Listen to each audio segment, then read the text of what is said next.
Hi there, I'm the Demonic Rabbit. What is Call of Duty, you ask? It is a game of dreams. If you want to be a military brat, do it. If you want to be 13 years old and shout outrageous slurs to people, do it. Just know on that last one, you might get banned though. Back to the main point. Call of Duty has always been about war. It's about history, and it tells a story through fictional characters. Unless you're playing any of the Black Ops, Ghosts, Modern Warfare, or Advanced Warfare, the older Call of Duty games, for example, Call of Duty World at War, paints a great picture. Call of Duty World at War is about World War II. I mean, literally, I was in high school and I had a final exam, and I wasn't really into studying at the time. So what did I do? I played Call of Duty World at War, and did I pass the final, you ask? Hell yes, I did. Call of Duty World at War came out November 11th, 2008. I remember at the time it was a very big deal, especially on Xbox 360. My cousin at the time owned one. When I was playing his Xbox 360, he was at least on his third one because this was when the Red Ring of Death was a big plague. Alright, let's talk about the campaign. In this game, you are a couple different characters, Private Miller, Locke, and Private Dmitry Petrenko. You basically get to see what war is like from their perspective. In the beginning, you're on the beach where one of your guys gets killed, and your guy saves you from being captured. When I was playing, I had to remap my controls to fit my playstyle. Like, one of the biggest things for me is being able to click down the sight than toggle down the sight. Other buttons I had to remap were the grenades I set to my mouse because I have a Pro Gaming Corsair mouse that has two more buttons on the side. I set the two buttons for my grenades and special grenades. Then I mapped prone to Z instead of control. Finally, I mapped melee to up. Now I have all the config controls at my disposal. Enter happy face. Call of Duty is fun to play because of the action. Just being right in front of the enemy, crouching, and throwing a grenade really gives the game a lot of realism. Every time the player looks down the sight, you can see clear. I also have noticed that your player peripherals come into play. This just adds onto the realism.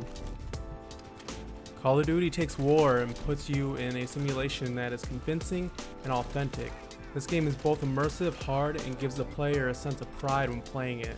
Call of Duty is fun because literally you can play hours of it, whether online or offline.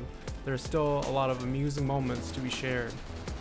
For being a game made in 2008, this game is surprisingly looks fantastic. There's just something about having a flamethrower that makes you feel powerful. Call of Duty takes war to a whole new level. Let's talk about the guns.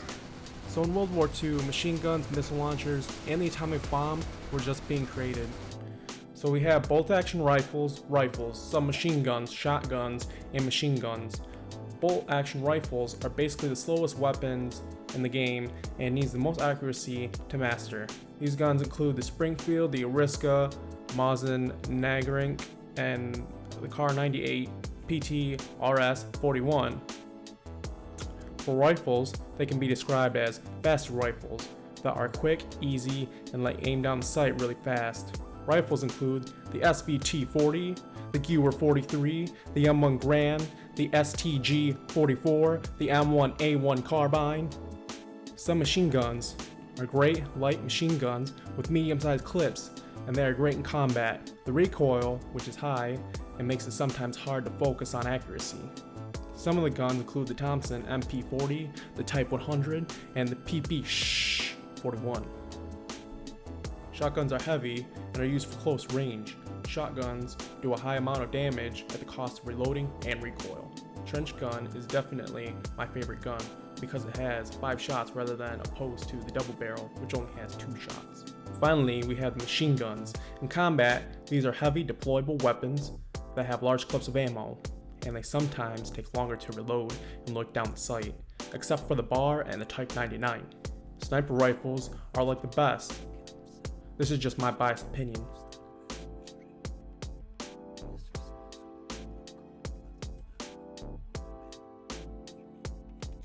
Treyarch, the developers who made this game, do a great job at keeping with the times and giving the game an old school way with the guns of the 1940s. So you start the match, and oh my god, that opening with the creepy ass screech and the beginning music still gives me chills. You start out with a pistol on 500 points. It's like a game is telling you, good luck boys, you're going to need it.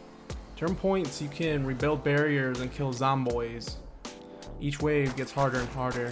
Then they start spawning zomboids that have the power to run at you with godlike speed.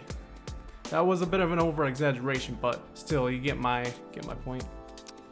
The objective of Call of Duty Zomboids is to, well, survive at all costs. Many people say if you can pass level 12 in Zomboids, then you basically are a pro and you won at zombies. Talk about being satisfied. After killing a wave of zomboids all by yourself, it makes you feel unstoppable. Don't even get me started on the mystery loot boxes.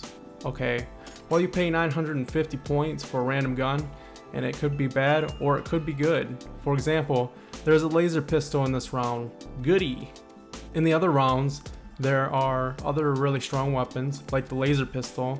There is also a cheap trick to zombies. If you keep the last one alive after each wave, then the player can repair all the windows and stock up on ammo to get ready for the next fight. I spent literally hours on this game with my friends and my cousins. Call of Duty multiplayer. I'm really surprised that people actually still play this. I joined a server and it was so fast paced. Oh, the grenades! They are flying everywhere. Everybody on the server is way better than me. I progressively got better at multiplayer. Let's do a comparison. I recently got irritated at GTA 5 because, let me tell you, the servers are so slow as hell. GTA 5 Online is a good game, despite the server and load times. Next, I ended up playing Capture the Flag, and that was really fun. I didn't know you could drive the tanks. If I had to rate Call of Duty World at War, I would give it an 8 out of 10. The gameplay is fun, the story is intriguing, and zombies is a hell of a lot of fun, and the replay value is super high too. Some of the cons I had while playing this game were on the Xbox 360, so when I would play the campaign, the save function would mess up all the time. Like for instance, I would save and exit my game, then go back to the main menu. While next time I started up my game, everything would be deleted, the campaign and even Nazi zombies. I would constantly rage quit because of this. It just isn't worth it to restart the campaign just to get Nazi zombies, and quite frankly, it was a waste of time restarting every single time. That is really the only complaint I have against this game. I hope you enjoyed this video. Please leave a like, comment, and hit the subscribe button, and turn on the notification bell for more videos, and I'll see you in the next video.